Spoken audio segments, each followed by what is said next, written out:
បាទជំរាបសួរពុកម៉ែបងប្អូនទាំងអស់គ្នាថ្ងៃនេះបង្ហាញសកម្មភាពប្រចាំថ្ងៃរបស់ខ្ញុំបាទបងនេះ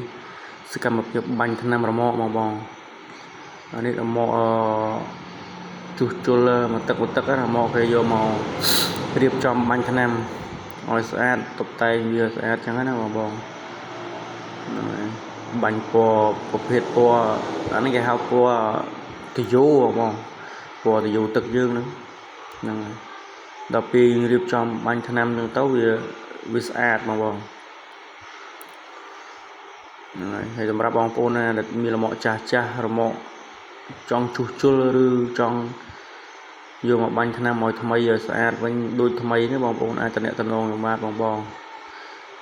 ទីតាំងខ្ញុំបានខេត្តតាកែវផ្លូវជាតិលេខ2មកដល់ផ្លូវជាតិលេខ2មកដល់ផ្សារថ្នល់តតឹងចុះមកខាងកើតផ្លូវភ្នំជីសូយនោះខាងកើតប្រហែលជាដី1គីឡូដល់បងដល់ទីតាំងខ្ញុំបាទហើយបងហើយធានាតម្លៃធូរថ្លៃជូនបងប្អូន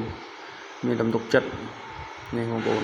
សំខាន់បាញ់អាមកទឹកដល់ពេលយើងបាញ់ស្អាតទៅថ្មីទៅវាដូចថ្មីវិញអញ្ចឹងបងអេមដូចថ្មីវិញបងអញ្ជើញបងទស្សនាទាំងអស់គ្នា